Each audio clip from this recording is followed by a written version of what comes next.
Johnny had become quite white, and was staring at her in the utmost alarm.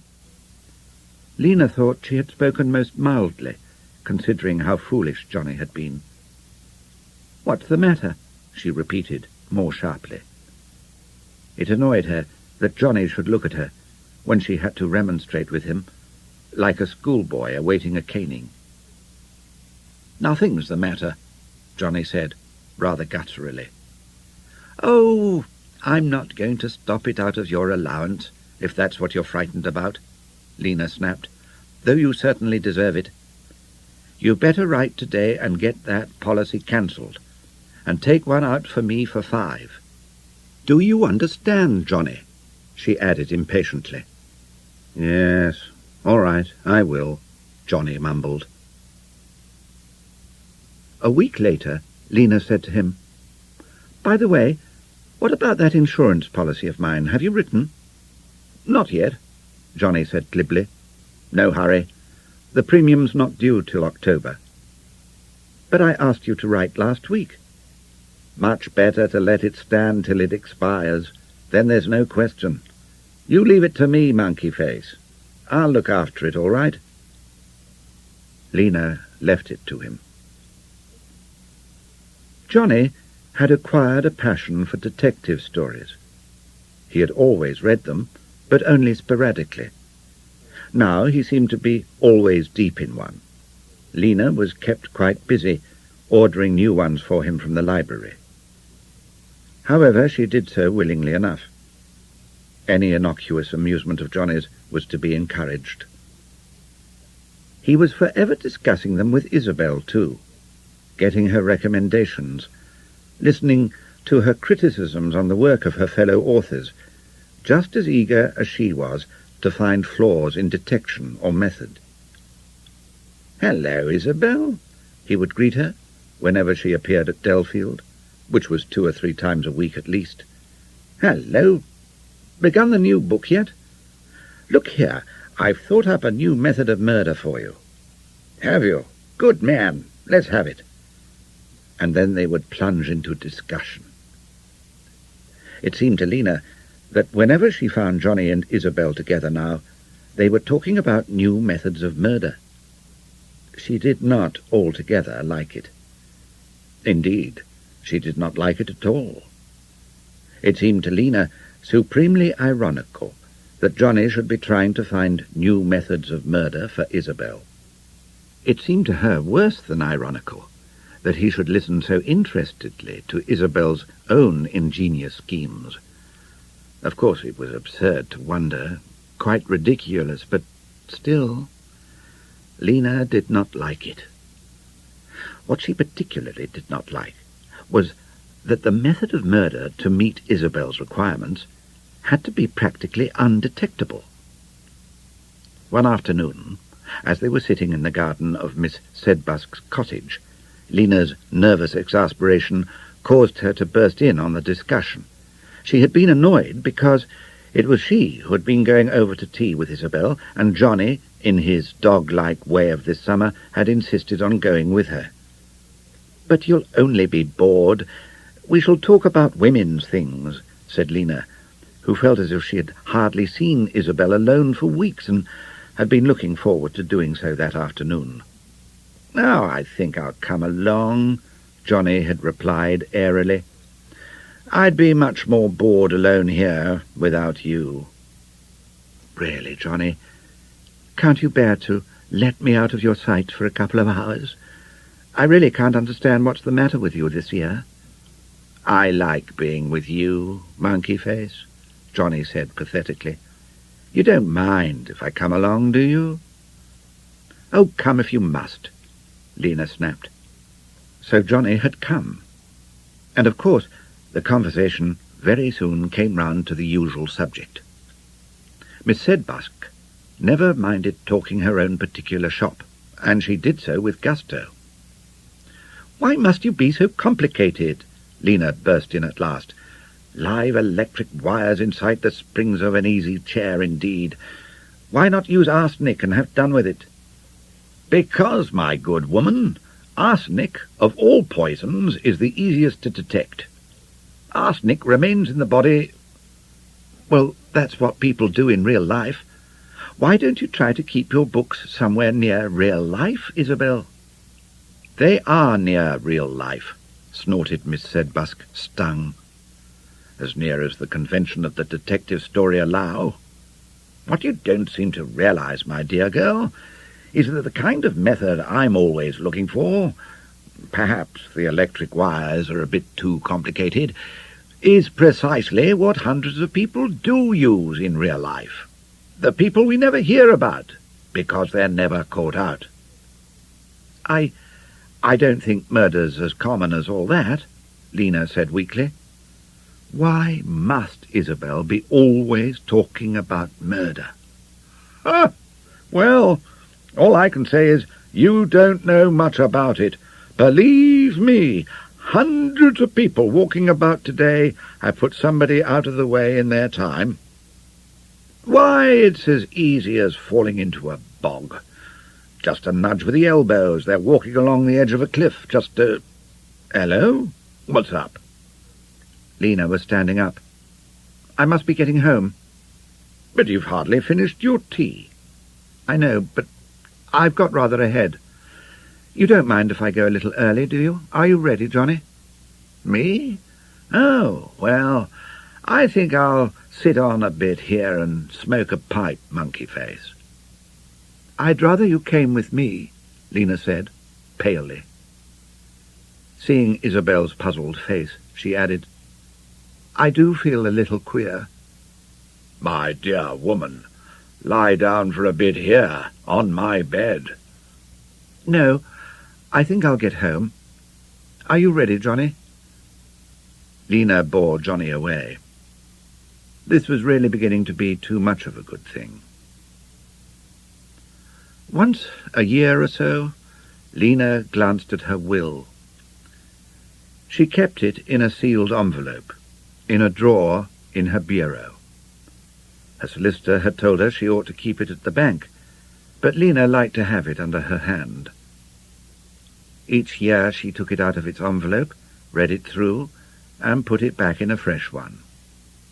On the day following her visit to Isabel's, something prompted her to perform the annual rite for the present year. She did not know why, but her heart beat rather oddly as she took the long envelope out of the drawer. For the first time, she scrutinized it with minute care before she tore it open. She pretended she did not know what she was looking for. She found it. Not at the flap end, but at the other, whose fastening is less secure. She discovered the tiny wrinkles and the smudgy appearance of an envelope that has been steamed open. She went straight into the morning room. Johnny was not in the house. For some minutes she stood stock still, looking at Johnny's desk. Then she pulled open the little drawer at the side and examined Johnny's betting book. The last entry was still the attaboy of last October. Lina drew a breath of relief. But her relief was only for the moment. Almost instantly, the thumping of her heart began again. She stood uncertainly by the desk, her hands clenched at her sides. "It is all right," she whispered, half fiercely and half distractedly. "It is all right." With a little swoop, she pulled open the drawer in which, 3 years ago, she had found the money lender's letters. It was full of papers. Lina pulled them out and, laying them on the desk, turned them rapidly through. They seemed harmless enough. Bills, letters from friends. "Dear Sir, we thank you for the acceptance of the £8,000 signed by Mrs. Aysgarth. This will be perfectly satisfactory. Yours faithfully, per pro, S. V. Pritchett and Co." Lina pressed her hand to her forehead. Her mind seemed numb. She could not understand. What acceptance? What did it mean? What was an acceptance? With shaking fingers, she searched further.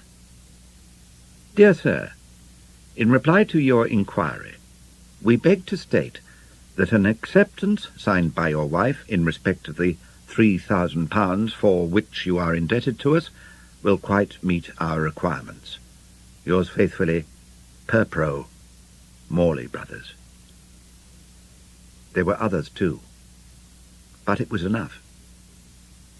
A sudden, flaring illumination had at last seared its way into Lina's mind. Chapter 19. Johnny was going to kill her. Huddled on her bed, Lina was trying to realize that. Johnny was going to kill even her. She could not realize it. It was more than incredible. It was a conception which her distraught mind could not yet grasp at all. Johnny, her child, Johnny, her whole life, was going to kill her. Never for a moment had it entered Lina's wildest fears that she herself could ever be in danger from Johnny. Johnny, driven to desperation, might have planned the deaths of other people if only they could be led into killing themselves, but not hers, never hers. Johnny loved her. Johnny adored her. Johnny could never get on without her. It was just inconceivable that Johnny could possibly contemplate killing her. But it was true. Johnny could contemplate even that. Lina might not be able to realize it yet, but she knew it. Unable still to think clearly, her mind leapt from one to another in a series of distracted little pictures that carried their own conviction. Johnny so attentive to her, just as he had been to Beaky before he killed him, and she, blind idiot, so pleased with Johnny's attentions, and latterly so bored with them. Johnny trying to get hints from Isabel on murder. The way she had caught Johnny looking at her sometimes. Oh, 100 things. Yes, she knew it. For weeks now. Perhaps for months. The insurance, as long ago as last October. Johnny had been planning to kill her. Johnny. Lina flung herself down among the pillows. Let him then, quickly. If Johnny could do that, Lina no longer wanted to live. She burst into a torrent of sobbing. No, it was impossible. Johnny could not be going to kill her. Not Johnny. But it was true. As Lina bathed her eyes, a dull misery of certainty succeeded the chaos in her mind. The incomprehensible idea had become comprehensible. Without doubt, Johnny did intend to kill her. And what was she going to do about it? Curiously, there had been no panic. It was impossible to be afraid of Johnny. Lina felt no terrified urge to get away from the danger, to flee, helter-skelter, to Joyce for safety, not in the least. Not, of course, that she was going to stay at Delfield, for Johnny to kill at his leisure. But she would go in her own good time. She was not in danger yet. Or was she? She began to tremble. Supposing at tea that very afternoon Johnny put... Supposing at dinner... Oh, God! She could not stand it. The panic, which shock had so far held in check, began to break loose. At any moment, Johnny might come in, break the door down, and kill her in her own bedroom, throw her out of the window onto the flags below, and say she had fallen, anything. At any moment, Johnny might come and kill her. And what was she going to do? Lina tore a suitcase out of the cupboard and began feverishly to pack. She must get away. She must get away. She must get away. By tea-time, the suitcase was back in the cupboard, her things again in their drawers. Lina was not going to run away. It was impossible to be afraid of Johnny. At tea, she was exceedingly bright, in the hard, artificial manner she used to adopt towards strangers when she felt nervous. Johnny looked at her with surprise as she prattled wittily from her dry mouth about this and that. "What's the matter with you, monkey face?" "The matter? Nothing at all. What should be the matter? I mean, why are you going on like this?" "I thought you'd like me to talk to you," said Lina, with a bright smile. "Perhaps you'd rather read a detective story?" She thought to herself, "How do I do it? I'd never have thought I was capable of it. Oh, God, let me keep it up, so long as he doesn't suspect." Johnny looked puzzled, but he did not suspect. As tea went on, Lina had an odd sensation that she was living a play. It was the middle of the second act. The audience knew that at the end of the third act she was to be killed, to bring down the curtain, but she did not know it. She was to sparkle gaily and nonchalantly right up to the end. Unconsciously, she found herself acting up to this non-existent audience. But this illusion of unreality led to a conviction of unreality. It was impossible, really it was impossible, seeing Johnny there, so normal and unconcerned, to take seriously the idea that he was actually meditating her own death. What she had forced herself when alone to regard as an actual fact seemed now, in the presence of Johnny himself, utterly fantastic. Johnny could not be so inhuman, not the Johnny she knew and loved, the real Johnny, sitting there, so different from the monstrous Johnny of her imaginings upstairs. She looked at him. Johnny smiled back at her. No, it was fantastic. She very nearly said to him, "I had such a funny idea this afternoon, darling. I thought you were going to poison me." Very nearly. And yet she checked herself. Supposing Johnny turned white and... She caught her breath. Johnny had turned white not long ago when she taxed him with that mistake in her insurance policy and... Mistake? It had not been a mistake, of course. She had forgotten for the moment that Johnny was going to kill her. He had over-insured her life for that purpose. But Johnny was not going to kill her. She had just seen how fantastic that was. Johnny loved her far too much ever to do anything again that would hurt or upset her. And as for killing her, of course it was fantastic. She cupped her chin on her palm, staring at him.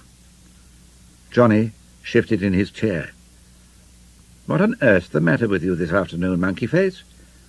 Just now you were chattering away 19 to the dozen, and now you've gone all boxed up. What's the matter?" "Nothing." Lina jumped up and sat on Johnny's knee. She looked down into his eyes. "Johnny, you do love me, don't you?" "Of course I do."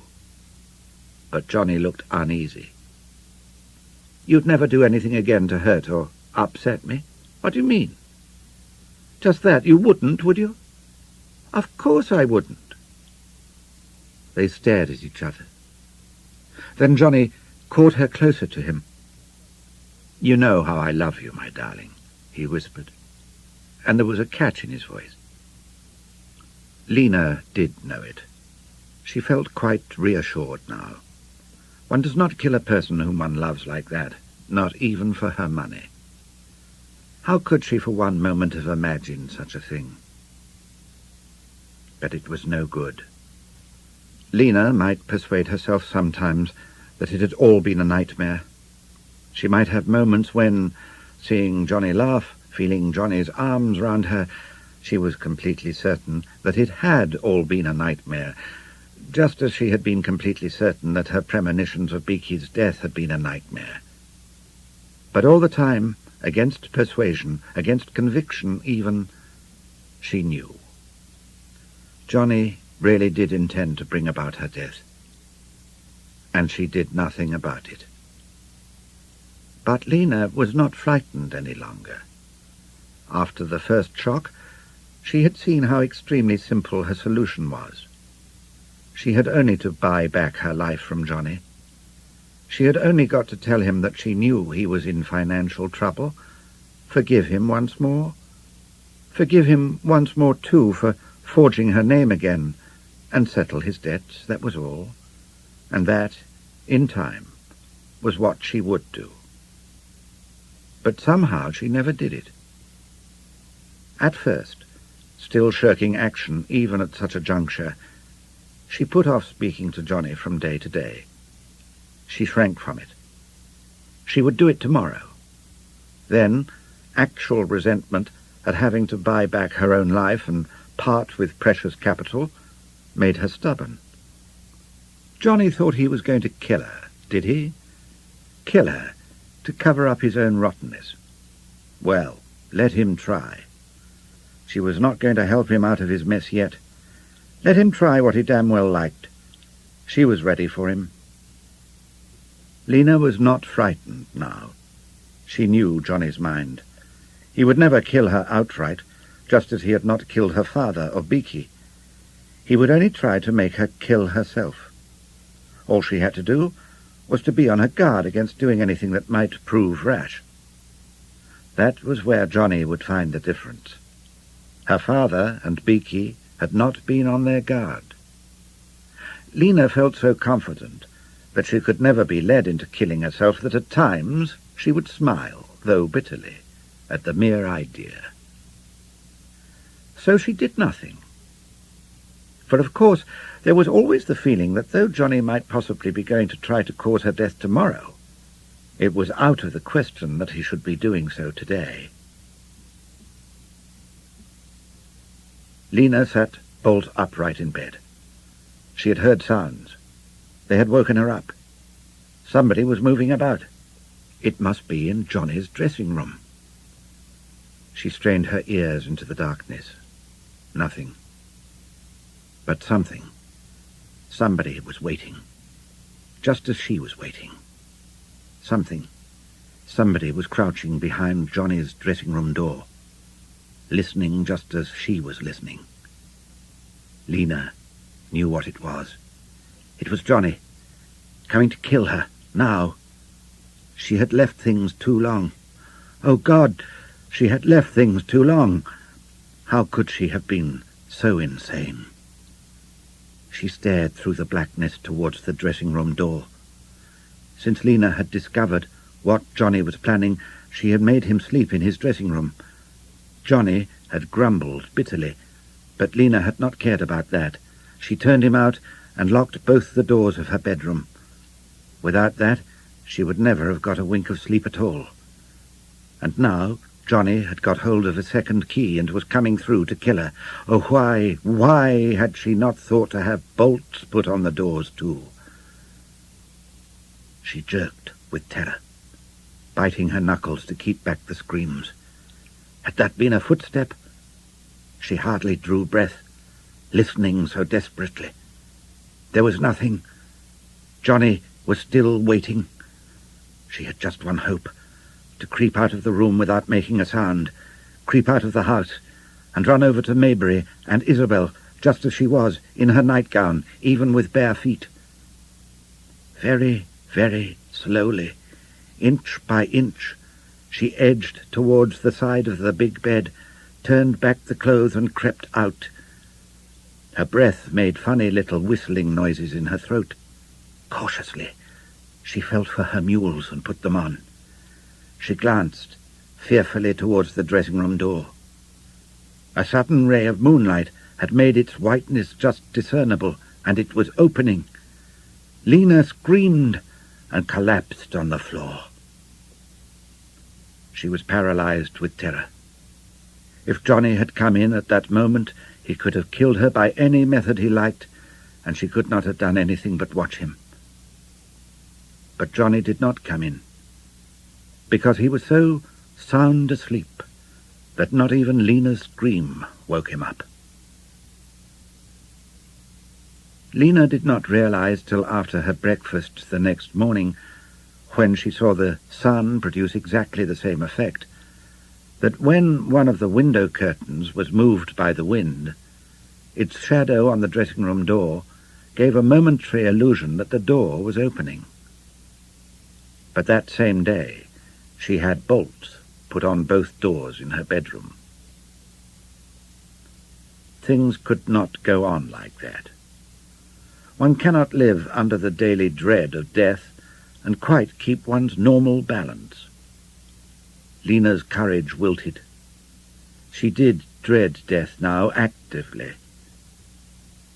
Slowly, the acid of fear had bitten into her nerves until at times they were barely capable of control. Once or twice in Johnny's presence, she was filled with an impulse to scream out her terrors and accusations at him, and had to push her handkerchief into her mouth to keep silent. A dozen times she packed a suitcase to run away from them, and then unpacked it again when her nerves came back once more to the normal, and she could not decide whether to run away or not. And since, with Lina, indecision meant inaction, she remained. She actually did cry out one day at Isabel that she could not bear to hear the word murder again as long as she lived. Offended, Isabel now confined her conversation to matters of philosophy and dress. Things could not go on like this. Lina began seriously to wonder whether she would not actually let Johnny kill her and put an end to it all. It was an idea that had been prompted by a book which Isabel had lent her before Lina flew out at her. It was a penetrating piece of work about murder and murderers. Analyzing her subject, the authoress had suggested that just as there are born murderers, so there are born victims, murderees, whose natural destiny it is to get murdered. Persons who, even when they see murder bearing down on them, are incapable of moving out of its way. Lina laid the book on her lap and stared into vacancy. Was she a murderee? She was not at all sure that she might not be. For after all, if Johnny could find the heart to kill her, the tears would come into her eyes that Johnny could have the heart to kill her, just for her wretched money. She often came back now to that first reaction of all. If Johnny could want to kill her, then Lina no longer wanted to live. She would watch Johnny broodingly. How could he, after all she had done for him? "A penny for your thoughts, monkey face," Johnny would say, and Lina would laugh and put him off. Afterwards, she would wonder how she had managed to laugh. Lina took up the telephone receiver. It was Mrs. Fawcett, on whom Lina had called that day she went on to tea with Lady Royd. Lina liked her. Mrs. Fawcett wanted to know if she and Johnny could come to tennis next Wednesday. "Next Wednesday? Yes, I think we're free. Will you just hold on a minute while I look in my engagement book?" "Yes, quite free." "That will be delightful. 3:30? "Yes. Goodbye." Lina was pleased. Not only did she like the Fawcetts, but one met interesting people there, and Mrs. Fawcett was a good hostess. She looked forward to Wednesday. Before she had got through the morning-room door, there had come, like a sickening thud between her shoulders, the remembrance of the horror that now lived with her. What was the good of making that or any other arrangement? By next Wednesday she might be dead. It was odd that one could forget that by next Wednesday one might be dead. And yet this kind of thing was always happening. June dragged into July, and July into August, and still Lina was alive and at Delfield. She and Johnny even talked about their summer holiday. Lina listened with detached fascination to Johnny making plans which she might be no longer alive to share, He wanted to go to a little village on the Mediterranean, just on the border between France and Spain. "Not the seaside this year, Johnny?" Lina would say, wondering at her own calm. At the seaside, one can be capsized out of a boat, or held under the water while bathing, under the pretense of a rescue, or... "Well, what about a walking tour in the Pyrenees? I hear one can have quite a good time there." "No, no," Lina shuddered. So that had been Johnny's plan all the time, to push her over. But Johnny did not seem to press the Pyrenees at all. Perhaps it had not been his plan after all. Lina kept wondering, with a sick sensation, what Johnny's plan really was. She thought he had found one now. She was wretched, and she wanted to die. Johnny did not want her any more. He only wanted her money. No, no, no, she did not want to die. She wanted to live. Johnny loved her. It really was an odd comfort to Lina all this time that Johnny loved her. Johnny intended to kill her, yes, but he did not want to kill her. Johnny was looking just as miserable in these days as Lina herself was feeling. The idea of killing her plainly depressed him very much indeed. He would do it with tears in his eyes. But a man must live. Lina quite understood Johnny's feelings, and it certainly was a very great comfort to her that he was not indifferent to the idea of her death. It seemed a pity, however, when neither Lina nor Johnny at all desired Lina's death, that Lina should have to die. Well, Lina had not got to die. She had only to go to Johnny, tell him she knew he was in financial trouble, But Lina never went. And Lina never went either to Joyce, to Isabel, to Lady Newsham. She did exactly what she had sworn so indignantly she would never do, and waited on at Delfield, wondering dejectedly whether she would take the chance of Johnny killing her, or whether she would drag out a wretched existence in safety away from Johnny, or even whether, if Johnny did not do something soon, she would not kill herself and have a little peace. "To the left," said Lina. "No, darling," Johnny retorted. "Straight on here, left at the next fork." He drove straight on. "Nonsense," Lina snapped. "You know you never remember. Why on earth can't you listen to me?" "Very well, go on, I don't care." Johnny did not answer. He drove on, frowning. Lina glanced at him. Johnny was angry. She began to feel uneasy. It had been foolish to snap at Johnny now. Johnny might resent it. He always had resented her snapping at him. Now it might goad him into... How could she have been so foolish? "I'm sorry I spoke like that, Johnny. I expect you're quite right, really." Johnny did not answer. He was still frowning. He was angry. Lina began to feel afraid. The road was a deserted one. Not much more than a lane. The main road, which they had left, took a left-angled turn. It was only a small road that went straight on. She knew Johnny should have kept on the main road to the left. Why had he not done so? There was not a person in sight. Few cars came along this little road. If Johnny wanted to, Johnny did want to. Lina was suddenly as convinced of that as if Johnny himself had told her. Johnny had brought her here on this deserted road expressly to... A car accident. She turned white with terror. Little beads of sweat pricked her forehead under her hat. She dragged off her gloves and clutched at the sides of the bucket seat on which she sat as if to hold herself on to life. She dared not glance again at Johnny. She was too terrified of what she might see in his face. How could a person kill another person in a car and make it look like an accident? How could a driver kill his passenger without risk to himself? Oh, God! Why had she not run away when she had the chance?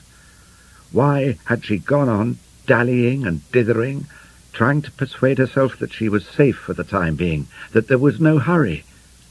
There had been hurry, frantic hurry, and she had refused to see it, refused, and now it was too late. Johnny was going to kill her on this deserted road, and not a soul to help her. She and Johnny were cut off once more, on a desert island of murder. But this time it was her murder. What could she do? What would Johnny do? Supposing he leant across her, opened the door, and with all his strength threw her out of it, so that she fell on her head in the road, and then he came back with a car and drove over her and left her. Frantically, she tried to decide what she would do if Johnny did that. There was a strap on the upright to which the door was hinged. She would cling to that, and to the handle, cling like death. But supposing that was not Johnny's plan? Supposing he... "Don't want your window up on such a lovely day, monkey-face, do you?" said Johnny, and leaned across her. "No!" Lina shrieked. She grabbed at the strap and clung to it. "No, don't! Leave it!" Johnny could not answer for the moment. He was busy steering the car in a left turn onto the main road. When he was clear, he said, All right, all right. No need to scream about it. I only thought you'd like the window open." He added, "There you are, you see, I was right. You'd forgotten that shortcut. It saves about 2 miles. Johnny had been right. Lina had forgotten the shortcut. She sat, huddled on her seat like a sack of straw, utterly played out. "Oh, God," Lina babbled on her knees. "Let him do it quickly. I can't stand it any longer. I don't want to live any more. I want to be dead. Do make him kill me and get it over. Only be quick, and please, please, let it be painless." And yet, when her hysteria was over, Lina would remember that she simply must not allow Johnny to kill her. It would be a fatal thing for him to do. Johnny could never help getting into the most dreadful trouble without her. Johnny had been her job in life. She must go on with it. Lina was beginning to alternate between hysteria and a strange calmness which surprised herself more than the hysterics did. She hardly did anything with Johnny now. It is all very well to decide, in moments of despair, that one would rather be out of life than in it.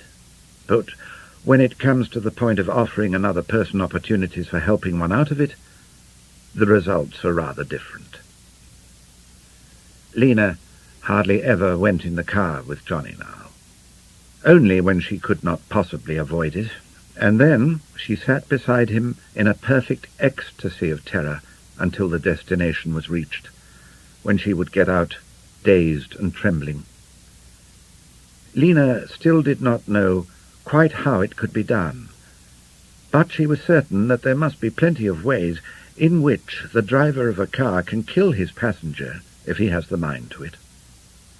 In the end, she and Johnny did not go away for a holiday at all, because whatever places or surroundings were suggested, Lina instantly saw possibilities of death in them. Lina's imagination had never been so vivid before. Water was taboo. Cliffs, rocks, and mountains were taboo. Fits of such panic seized her at times that it almost came to food being taboo. Certainly any food with which Johnny might conceivably have tampered in advance. And with food, drink. Automatically now, Lina first sniffed at, and then very cautiously tasted, any drink which Johnny handed to her, even if the bottle was uncorked under her eyes, or she saw Johnny help himself from the same jug. And still she could not make up her mind whether to run away from Johnny or not. Gradually she sank into apathy over it all. Gradually, it became not so much that she could not make up her mind, as that she ceased even to try to make up her mind. As the weeks went by, and the knowledge of Johnny's intention became slowly less of a recurrent shock and more a part of her life, Lina found herself more and more fascinated by fate. She saw herself drifting, swept on by forces stronger than herself. The power of decision was less taken from her than relinquished by her. She did not want to decide. Each morning she thought, dully, "Will he try to kill me today? Shall I be dead by tonight?" She did not think she very much minded if she was. Death did not frighten her now. Death, even if it was oblivion, would be better than life like this. In her bedroom or the garden, she would sit for hours alone, thinking about Johnny and death, trudging the same circle of thought over and over and over again. Only in Johnny's presence did she rouse herself. Johnny must not suspect. Away from him, she gave her fate-hypnotized brooding full rein.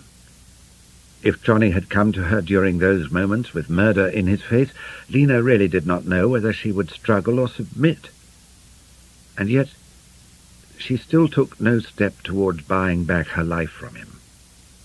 Lina knew she was weak. She knew she had been, in a way, weak all her life.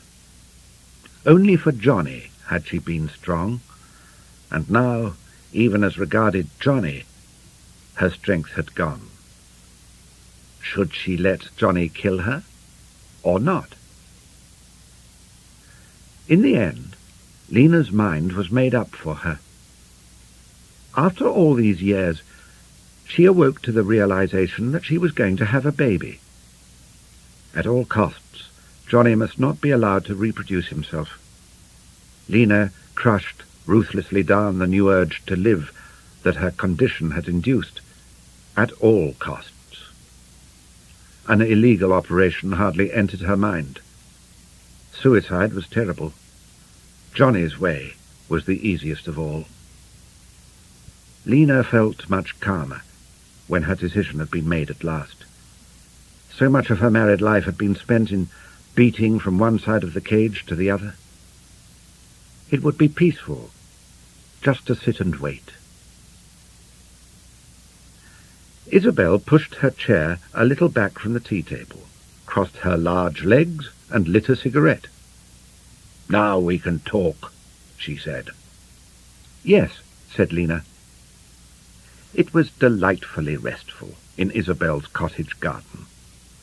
A clump of Michaelmas daisies caught her eye, and she dreamily absorbed their colour. Lina concentrated now on anything that gave her pleasure, getting as near to the heart of it as she could, as if storing up memories against a prison future. She would never see Michaelmas daisies again. It was important to extract as much from them now as they had to give. Isabel was looking at her curiously. "Something on your mind, isn't there?" Lina gave herself a little shake.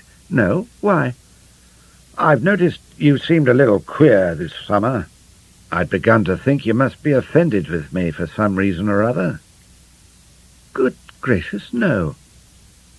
Lina, the least demonstrative of women, sketched a little gesture of reassurance and friendliness. "No, I was just admiring those daisies." "Oh, I see. Yes, you've an eye for colour. Well, anyhow, how's Johnny? I don't seem to have seen him for weeks." "Johnny's quite well." Lina paused. She had come to Isabel's to talk about Johnny, but she did not know quite how to introduce her subject. Fortunately, Isabel helped her. "You're a lucky woman, Lina, and you've got the sense to know it." "How lucky?" "Having a husband like Johnny." "Oh, yes. Johnny's wonderful, isn't he?" "He ought to have been Irish, with all that charm and blarney. Little did I think any man would ever get anything out of me against my will. Isabel, what do you mean?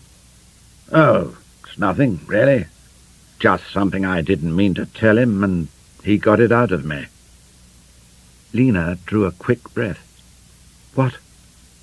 Nothing that would interest you, my dear woman, Isabel retorted, with a touch of resentment. It was connected with a subject I'm not allowed even to name to you. Don't be so silly, Isabel. Lina's heart had begun to beat faster. Isabel herself had offered her the very topic she had come to probe. What did Johnny get out of you? Oh, it wasn't anything important, really. I don't know why I mentioned it. Miss Sedbusk flicked the ash from her cigarette onto the grass. Lina could have shaken her. Tell me, Isabel, I want to know. Why on earth make such a mystery about it? My dear woman, I'm making no mystery. I'll tell you if you really want to know. I do want to know. I keep on saying so. All right, don't get peeved. But it isn't of the least importance. The important thing is that Johnny got it out of me at all. There's a certain alkali, a substance in daily use everywhere, one of the commonest things you could imagine, which happens to be an exceedingly powerful poison. But hardly anyone knows that it is. It's far too common to be put on the poison list, you see. Besides, that would only be advertising the fact that it is poisonous. So those who do know don't say. It's sort of hushed up. Ah, Lina breathed. Because the really dangerous thing is that this stuff is practically undetectable by analysis after death. Not like arsenic, which could be identified years afterwards. So you can see that if everyone knew about it, one half of the world would probably be busy all the time poisoning the other half, and getting away with it.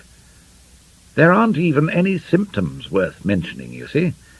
It acts on the heart, and the heart simply stops beating, and that's all there is to it. So, we who do know what the stuff is keep very mum about it. We don't tell even our closest friends. Of course, it wouldn't matter, so far as they're concerned.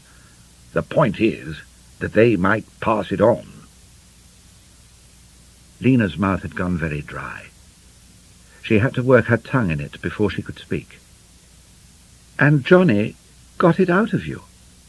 He did, said Isabel cheerfully. Curse him. Lina stared at her feet. Her whole energies were concentrated in clasping her hands so tightly in her lap that Isabel should not see them shaking.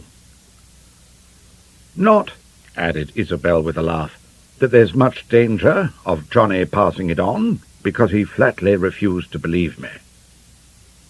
Lina succeeded in looking inquiring.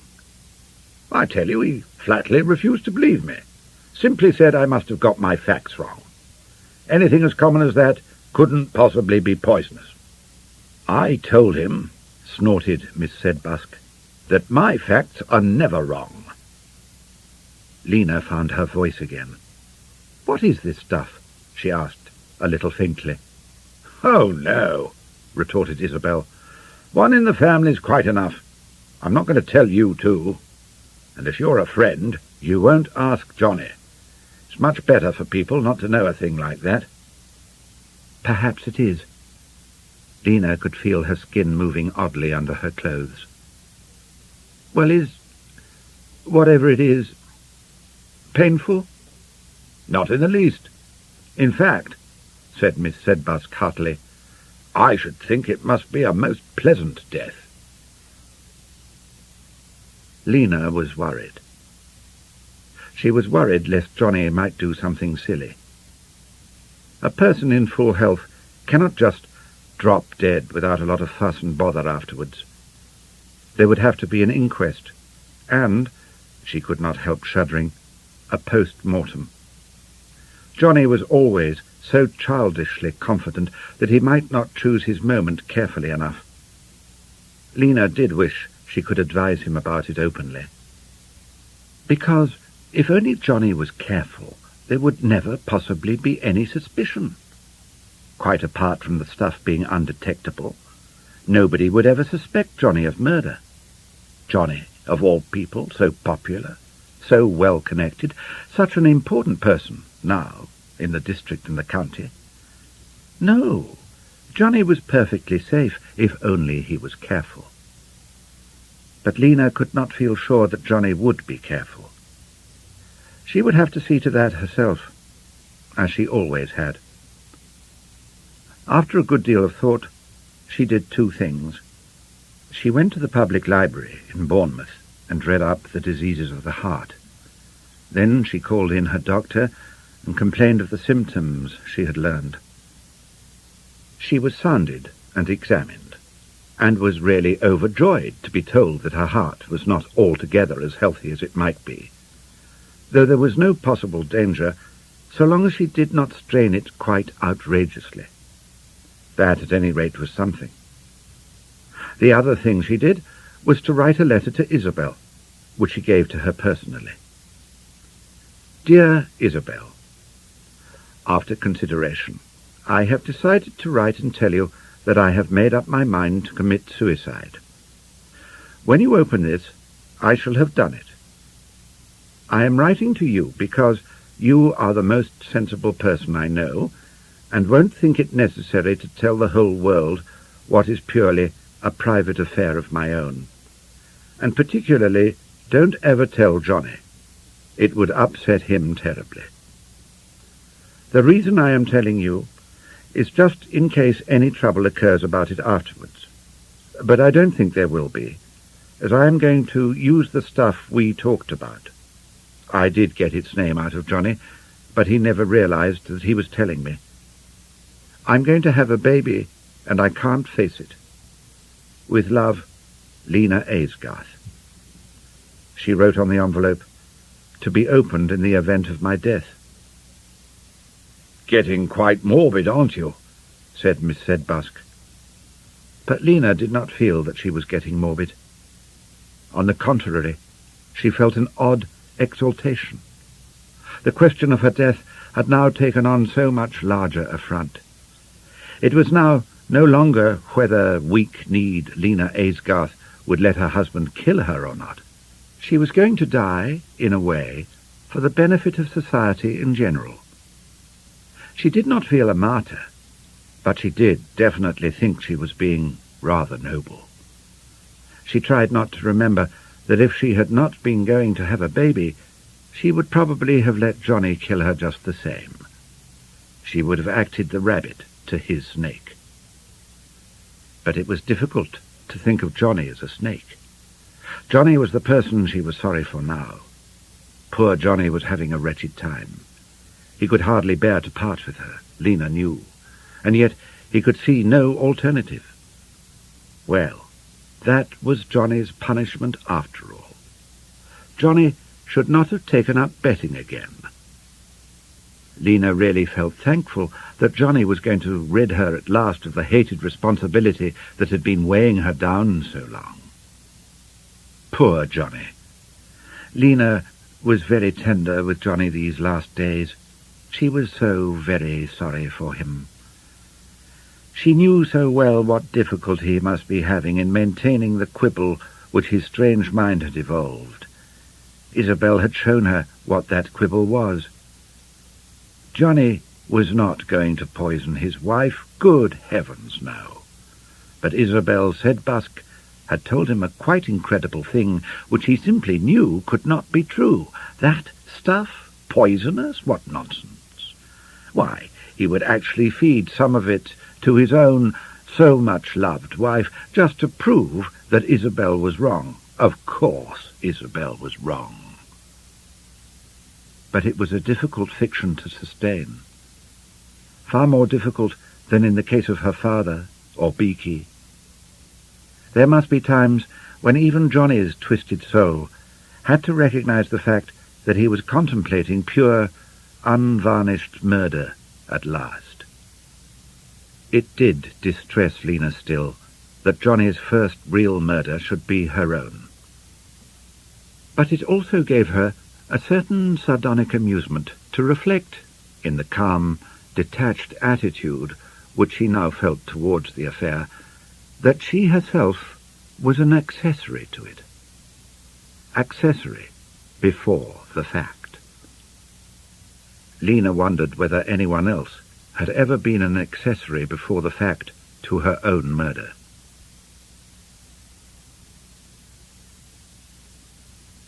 In the middle of November, Lina caught influenza. It was a fairly mild variety that prevailed that year, but temperatures were running high, and Lina looked forward to at least a week in bed. The last 2 months had been rather harassing. Calm, though she had remained in general, there had been moments of agony when she did not want to die at all, and other moments of despair when she was within a step of asking Johnny for heaven's sake to give her the stuff and get it over, since she could bear the suspense no longer. On the whole, however, she had kept her head. Poor Johnny, at least, she was sure, had suspected nothing. She had even given him a cheque for the insurance, and the double insurance at that, in the most completely casual way. But all her preparations had been made so long ago, and the exaltation was beginning to wear thin. For 3 months she had been ready to die, and Johnny would not kill her. On the 3rd day of her illness, Johnny came into her bedroom to see her in the middle of the morning.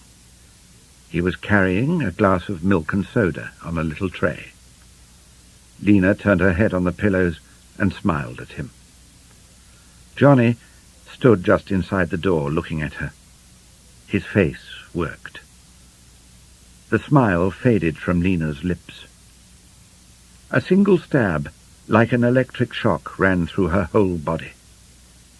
She knew beyond a doubt that the moment had come. "Monkey face, I brought you this."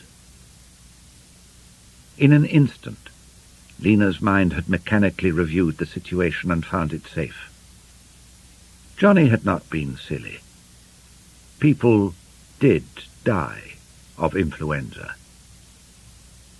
She jerked herself up on one elbow in bed. She must be quick to act, before she could think and be afraid.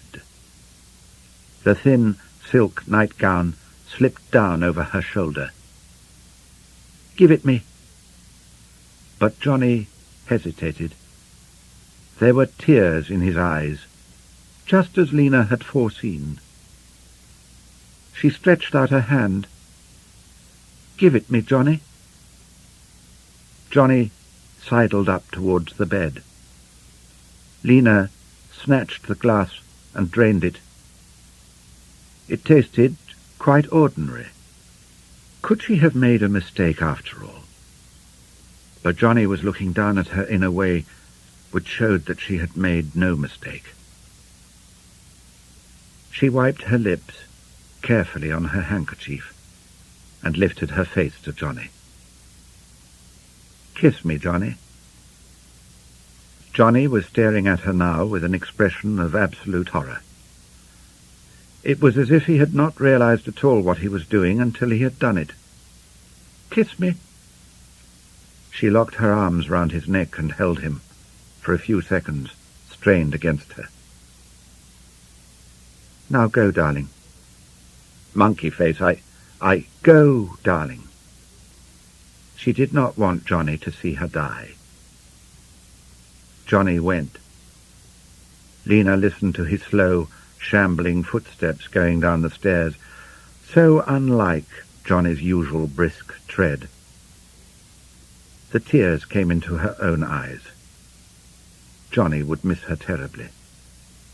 He had gone into the morning room. He would stay there, waiting. Lina could hardly believe she was going to die, after she had lived so vividly, after she had liked life, in spite of what it had brought her, so much. What would death be like? She was not exactly frightened of it, but it did seem a pity that she had to die. A tear trickled slowly down her cheek onto the pillow. It did seem a pity that she had to die, when she would have liked so much to live.